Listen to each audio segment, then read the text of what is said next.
Okay, this is a video on basically a wood burning stove, homemade, um, and I don't know much about them. Well, I'm not gonna say I'm completely clueless about them, but this is kind of my fourth generation wood burning stove that I've made, and this is made out of a disposable helium tank, so it's kind of small, but for the trailer that we live in, which is about I want to say a 40-foot or whatever the case may be, trailer with an additional room that we've added on.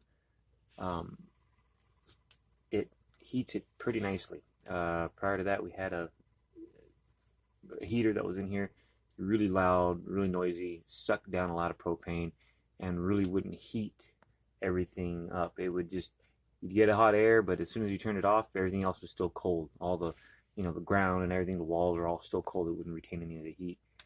This thing heats up everything really nicely, and even when it's out, it'll carry through the night as far as the heat retention and everything, that got, heated up. And so here's my 2 cents on it. As far as anybody out there that's looking to make something like this, but that is kind of worried, that was my concern. Was mainly, first off, was smoke.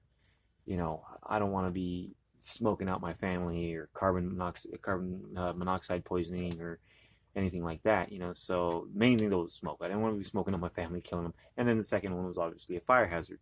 I don't want to be burning down the trailer, in the middle of the night and having to, hopefully get my family out to safety or anything like that. So what were some of the things that I've done, that I did, and what are the things that I had to work on as far as from the first generation propane, because this isn't the first generation. The first generation was a bigger tank and thicker steel, and it was a nice tank, but I just wasn't made right, and it still worked, but not as good as this one. So first, and the problems that I've had were trying to find out if there's a formula for the door opening size, to the air inlet tube, the secondary burn inlet tube size, or amount of tubes, the amount of holes, the exhaust pipe size, and I just couldn't really find it. Everything was always, oh yeah, if it had 6 inches, then use 6 inches, or if it, you don't want to go down, if it had an 8 inch, you don't want to go down to 6 inch. But there was no real formula, as opposed to, it's basically like saying, okay, well, if you have a tank that's, approximately let's say this was a 5-gallon propane tank. There's no formula that says if it was a 5-gallon propane tank that you're going to want to use, a 4-inch exhaust pipe or a 5-inch exhaust pipe or anything like that, it doesn't tell you, that the door opening has to be, 1/10 of the overall area of the tank. I don't know, I'm just using terms and numbers out there. So this one was kind of pretty cool because I kind of hit the nail on the head with it, as per se. There's still some things that I wish were better, but no, when you got that door closed, and when the heats up the exhaust pipe, which you can see right there. All I did was, this is our trailer, and we have the louver style windows.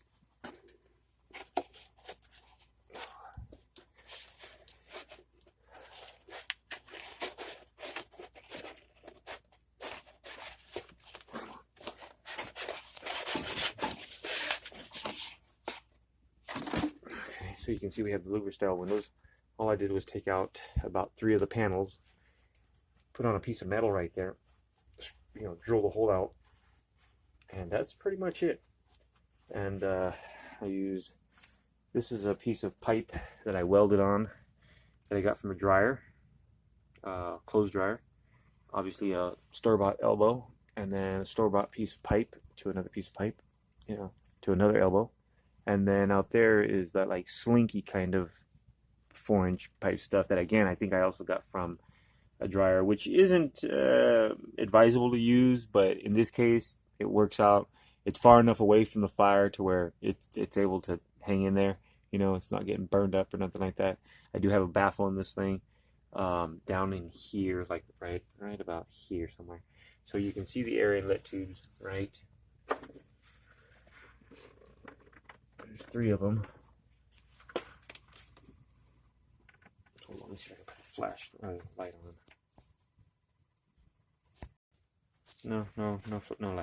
No light. But anyways, I got an external light. So, okay.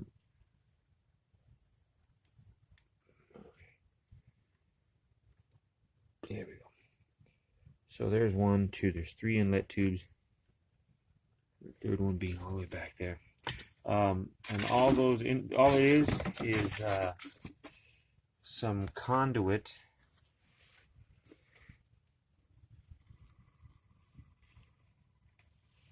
And these are then conduit connectors that you would like. You can see the threaded part, kinda, and then the little lock nut, the little lock ring there. The little lock nut ring that goes around there. And that's also welded in place. And I'll show you what it looks like on the inside. And then you can see that, you know, people tell you, oh, you want it airtight. You know, that's not necessarily the case. Because basically your primary air inlet is usually either through your door or, you know, but they have it all manufactured in a certain way, granted, you know, so it's nicer, but it's still not airtight, you know, there's still air inlet, you know, so, you know, so it's kind of like an oxymoron or something, you know, it's what is it, the term that's not really true, you know, it's not truly airtight. Anyways, then the legs for this thing are some Hurricanes, some Simpson strong tight Hurricane brackets or braces, whatever you want to call it. A piece of a washer as my handle lock I got on there. The one regret on this one though is I wish I would have put this washer further down this way, and I would have bent that handle out a little more. Like so, from right here, I wish I would have bent that handle out more, and then that way the handle wouldn't get so hot at the end. Right now, though, because I have that washer right towards the end, well, the washer gets hot, and the washer conveys the heat into the handle. So you don't really want to touch that with your bare hand right there. It'll burn you real good. So you know we have an oven there, or just grab a piece of wood and you know. So you can see right there, I'm burning some good sized logs. There's no real smoke as per se. There is going to be smoke when you first initially light the fire, but that's with any chimney or any fireplace. You know, there's always going to be smoke. So the main thing is to throw the wood in there. You know, get your kindling.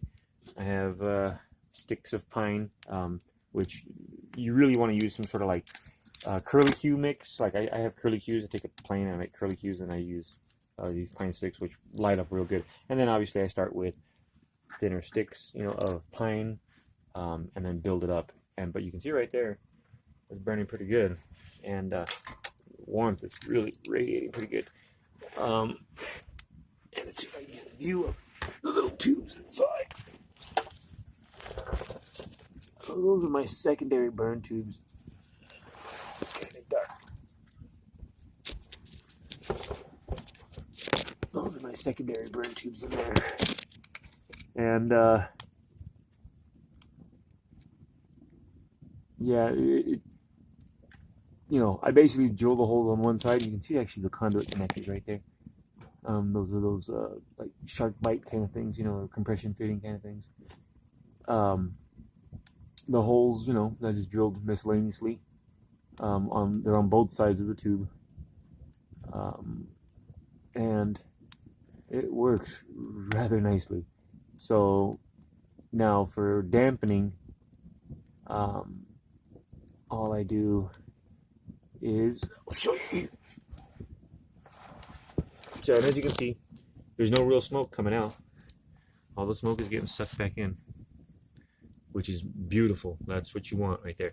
So because it's the updraft chimney effect. So once that pipe heats up, it starts the updraft thing.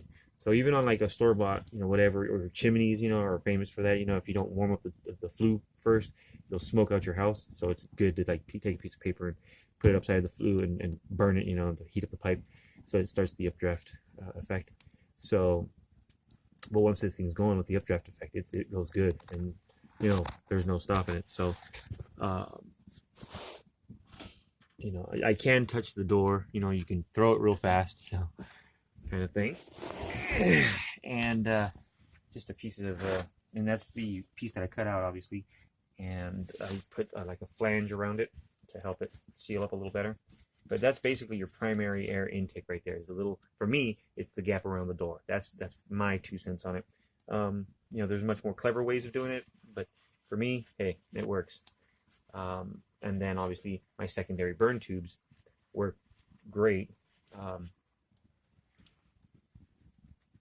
And as you can see, the size of wood that I burn in this sucker, yeah, you know, not too big, but not too small. I mean, that's a good sized chunk of wood right there. You know, it's pretty substantial, and I can pretty much chuck that whole thing right in there. I'm going to be trying out some of these bigger logs right here. Let's see if I can stuff that in there too.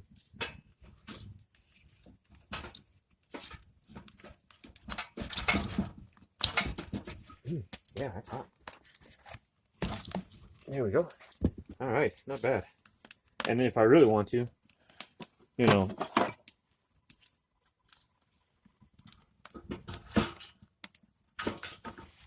and let's see what else we got here. They say not to burn bark because it has a lot of moisture, but hey, you know what? I burn bark. And do we have room for anything else? There's always fun little tidbits. It's fun to stuff it. Again, you can see the smoke going up. Sometimes you'll get a little smoke coming out your secondary burn tube when the door is open. But that's natural. That happens, again, on any wood burning stove I've noticed, because a buddy of mine has a store-bought one, a really nice one, professionally made. And, you know, when the door's open and I'm lighting the fire, first lighting the fire, there's smoke coming out the one of the air inlets for the secondary burn tubes. But right there, you can see that updraft effect taking effect right there. That's beautiful. You definitely don't want that coming out the front, that's for sure. So, and then yeah, and then you'll hear it kick up when I close the door. So,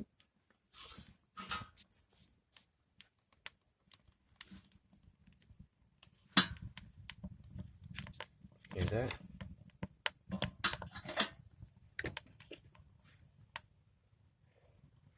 And then as a dampener, what we use, so basically I'll build up the fire, and then as a dampener, what I end up using are some splice bolts.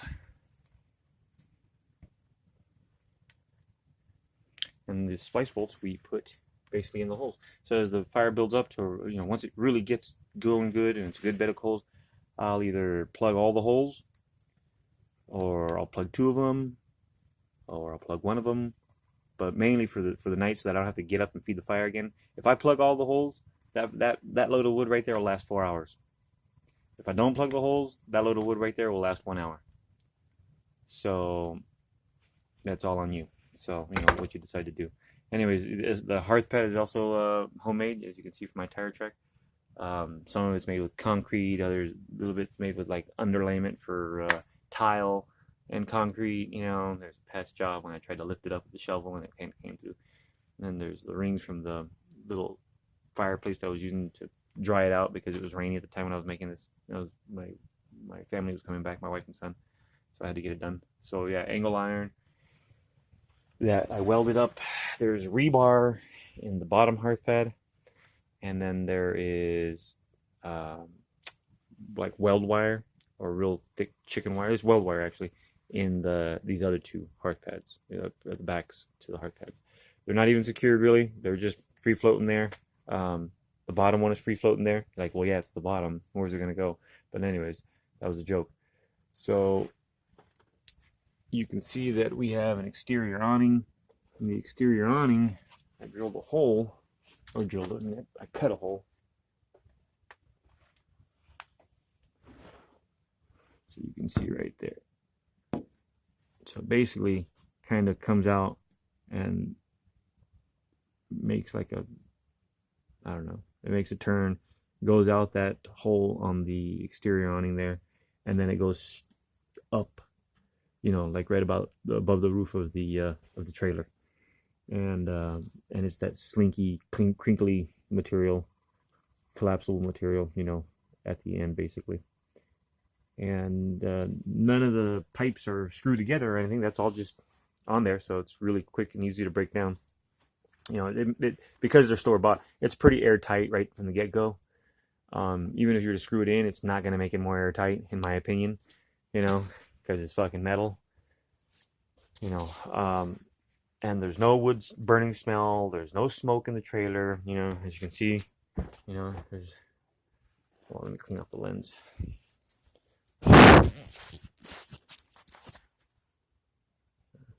My lens is kind of dirty, and it's scratched. So that's what you're seeing. If you're seeing a glare, it's from scratches. But there's no smoke as per se. Yeah, there's no smoke at all. I'm sorry. That's definitely a scratch in my lens. There was the first couple ones where, yeah, you know, there might have been a little bit of smoke in here. But that's only because the door was open, and it would really smoke a lot. So when you, of course, on the first generations, when you close the door, you know, it would not smoke. But I didn't like that. So this one is nice because when I open the door, and I can open it quite a ways, and it doesn't smoke. On the other ones, you can only crack the door open, kind of maybe open it up, you know, a little more than a crack, you know, and then it would start smoking. Ooh, that's hot, yeah. So like I used to be able to open it like to maybe about there on the other ones, you know, and even that actually was probably too big. On this one though, I love the fact that I can pretty much open it all the way, and no smoke comes pouring out the front. Because the other one was, God, it was horrible. It would just billow out the front. Looked like diarrhea of smoke. So as you can see, that wood is caught nicely. That's one hell of a hot fire right there. And you can see that those pieces of wood are rather large for the size. You would think that a little disposable helium tank is kind of small, but let me tell you, it's not. You know, it holds a good amount of wood. The hinge I welded on. My ugly welds, not the prettiest, but hey, you know, I don't hear me complaining. But yeah, you can see my weld right there. Just an ordinary average hinge that I got out of a trailer, out of an RV, you know, with the cabinetry in there. Took the hinge off, and it's just one single hinge. And yeah, and then the handle was just some piece of metal thing that I had that I kind of shaped, and bent it into place. And then yeah, that's my. And then the other thing I did was this external helium tank. I basically cooked it in a big old burn barrel first, and then ground it off. You know, like took a wire wheel on a grinder, and I basically grinded all the paint off to make sure that I have no paint on there. You know, so I don't want to be burning paint, had that paint burning smell. And then thoroughly tested it outside several times. You know, and then yeah. And so yeah, so the one thing though, by having the door open right now, there will be a little bit of stuff coming out of the secondary burn tubes, and I'll show you something here that was kind of cool to me. You know, that told me that, oh, my secondary burn tubes are working. So you take a lighter and you check to see if it's sucking the air in, and you can see right now it's not. Okay, it was a little bit sucking in, but watch what happens when I close the door.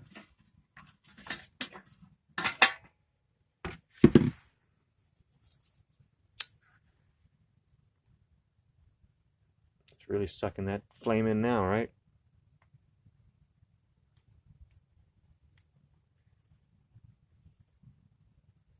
So that tells me, and then you also check around the door opening, so you can see it's sucking air in there. It's sucking air in there. You know, it's not blowing the air out, that's for sure. Some of the issues what I had were also the exhaust pipe. You want to make sure though that wherever you do, like where that slinky material is at, connected to that elbow right there, you have to make sure that that's clamped on. You want this thing airtight all the way through. You don't want any open holes or any looseness, because then air is allowed to go in there, and it will then in my opinion, I think it'll cause the smoke to back out or come back out. You also don't want your pipe too short. You also don't want your pipe sideways to where air cross breeze can come and just basically go inside that pipe and push air back down and pump smoke out into your trailer. And you know, that's pretty much the gist of it. So yeah, there's no wood burning smell in here right now. It's clean as hell. And then of course I made it a baby. It had a little baby. It had a little, the world's, well, not the world's smallest, but one of the, you can see the air, well maybe you can't, but there's a secondary burn tube in there as well. And there's holes in it. I drilled holes in it, stuff like that, but it's on the backside. And then, okay, so here's that conduit connector that I was telling you about that I used inside that one right there. And that's the kind of conduit that I used right there. Matter of fact, this one still has marks from the holes that I was making. And it's just a regular tin can that the opening was open, but I cut a piece of metal and put it up in there and pressed it down, and it works. So it's kind of a novelty thing, you know. So anyways, winters out here get down into the 20s, you know, so it gets pretty freaking cold. And this is what I have done to keep my family warm. So main thing is obviously have, you know, wood and make sure it's seasoned, you know, or somewhat relatively dry. There's a lot of things out there that says, oh, you know, this and that and whatever. And you know, at the end of the day, you know, I don't have 12 months to season my wood sometimes. You know, I'm starting to, you know, set a pile aside for next year, but it's kind of hard, you know, when you have to provide wood for not only your household but another one as well. So kind of wood goes pretty quick, and you know, I work and whatnot, so I don't always have a lot of time to sit there and split wood all day long and gather up these, you know, piles to season and whatnot, you know, because they end up just going because I'm doing other things and I don't have time. But yeah, I did get a moisture meter from Harbor Freight, and I don't know how accurate this thing is. It gives me a relative percentage of the moisture in the wood, on the surface of the wood, I believe. It also gives you, which I don't think works, it gives you the temperature or something like that, but I really don't even think that thing works. Oh wait, that's the battery. Okay. I was like, where's the little prongs at? That's the wrong side.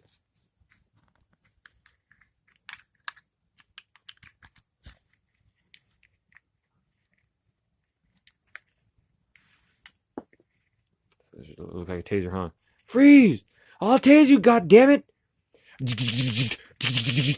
You know, anyways, there's your moisture meter, and it has the little wood insignia, or the tree insignia, symbolized wood, but you can put it on your fingers and test how much moisture is in your hand. That's 20%. If you lick your fingers and put it, the deeper the needles go in there, the higher the percentage, you know, is what I'm noticing. So I'll barely touch it. But yeah, basically on average, the surface of my skin is 16%, 17% moisture. Now, what you're looking at, I guess, is a number 20% and under, or under 20% on wood.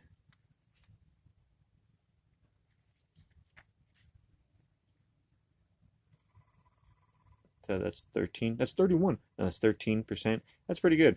You know, of course, if I keep digging those prongs in there more and more and more, it'll the percentage will get higher. Let's see if I can demonstrate that. Yeah, there we go. So I'm really pressing now. I'm getting 15%. Let's see what this pine is, if there's anything at all. Sometimes I've gotten it to where it doesn't register schnothing. Oh, but look at that. 10%. That's probably why it goes up so nicely.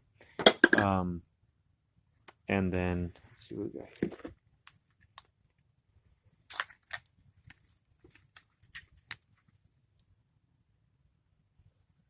20%. So, anyways, but even with that, this little sucker will cook right through that. So I've been talking on this video now for about 25 minutes. The other thing that this thing has is a thermometer, but it's stupid. And then I think there's another thing for checking like block or brick or masonry, because it has a little symbol, but I don't use that. And now I've got about 25 minutes talking now, because I won't shut up. And let me just show you again where that fire's at. And of course, this is with all three of the secondary burn tubes opened up. The only time I close those is at night when I'm about to go to bed. Because before, what would happen is, this is before I figured out that, oh, I can stick something in those burn holes and it would dampen it. You know, I was getting ready to like try to create some sort of dampener. I'm glad I didn't. Um, and I do it at night before I go to bed because otherwise we'd be getting up every hour and a half, 2 hours, and we'd be restoking the fire. Sometimes starting from scratch because it would burn so thoroughly, it'd burn right through that thing down to nothing. And wouldn't even, it would leave you a little bit of coals, but it'd take you forever to reignite it. So again, there's a shot right there of the wood in there burning beautifully. I mean, you couldn't get it better. Right now, the heat right there from that, let me tell you, it's fucking kicking. Right there. Oh yeah, I'm a good 5 feet away, and let me tell you, I feel it really nice. And again, it'll heat up these hearth pads. The hearth pads will retain the heat, as will everything else. And got our big screen, we got our flat screen TV. But I've checked everything, make sure that there's no safety concerns, other than that paper that's hanging over the edge right there. I'll move that right now. But outside of that, it's pretty damn safe. Make sure that you don't have your firewood up against it, though. I'll tell you that much, because it will catch that shit on fire. Yeah, that's just, man. I wish you were here. You can't begin to imagine how beautiful that really looks. So when it's bone freezing cold out there, it's nice and warm in here, and I love it. And the beauty is, no cost on propane. I'm not spending money on propane. I'm not spending money on going and getting the propane. I'm not worried about whether the propane ran out. All the propane now just goes straight to the water heater and straight to the stove, which is beautiful. Because let me tell you what, the heater that we had was sucking down propane at a phenomenal rate.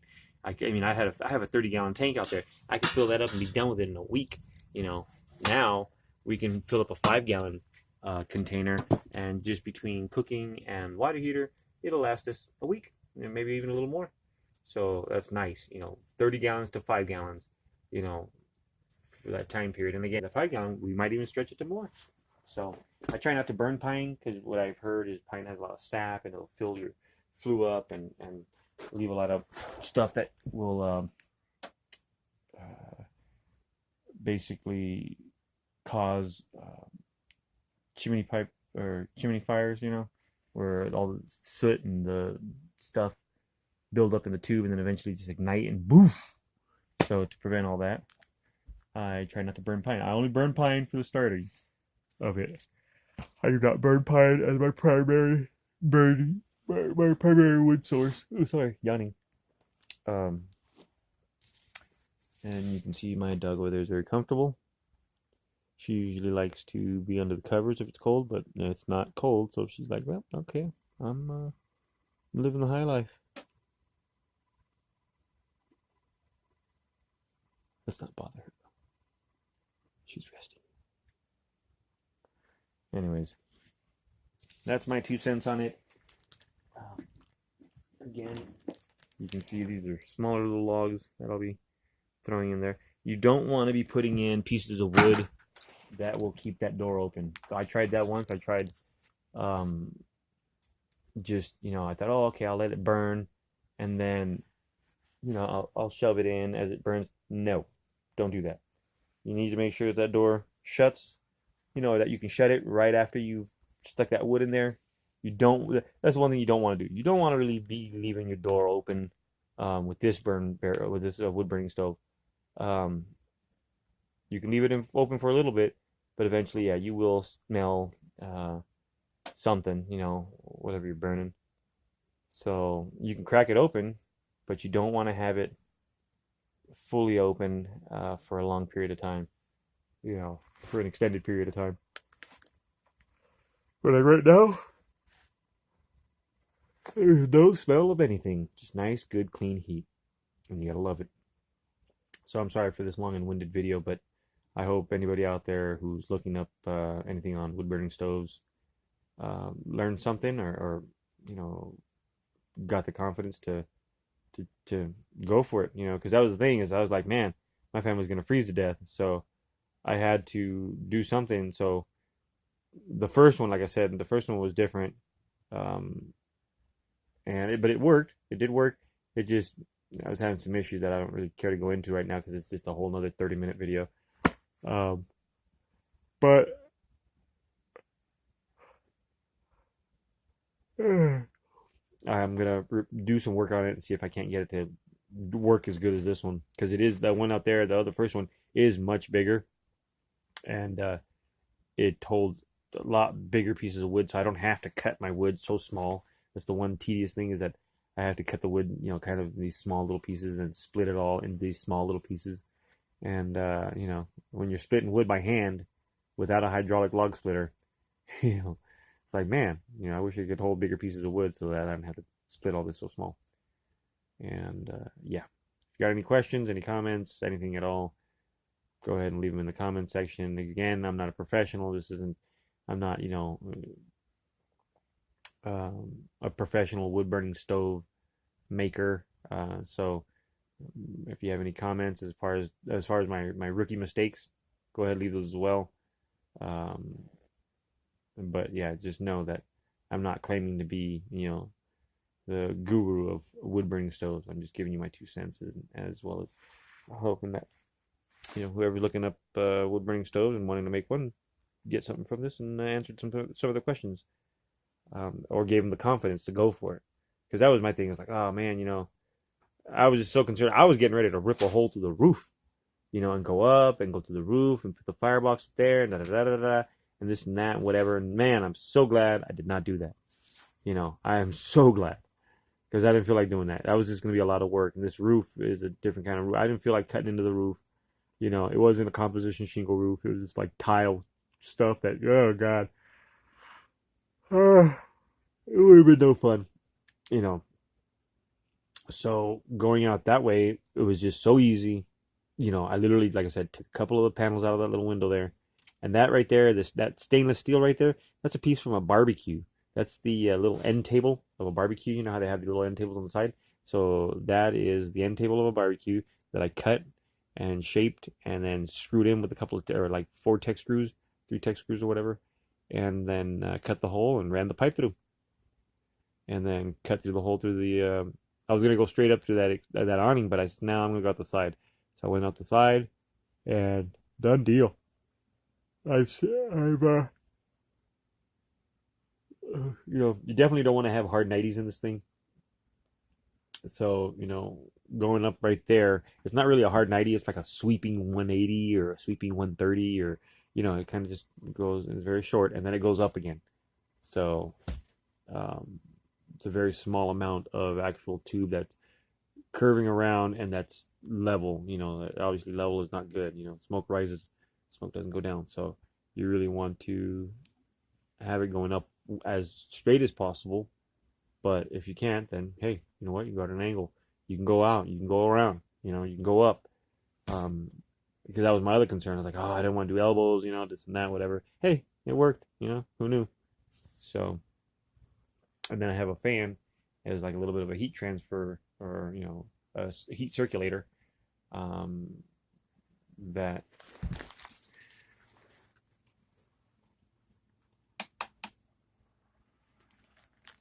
and that hits the vent pipe, and then that obviously circulates the air around the trailer, back into my son's room back over there, and into our other room that was an add-on I constructed, and yeah, so I'm in San Diego, California, or more specifically, I'm in Jamul,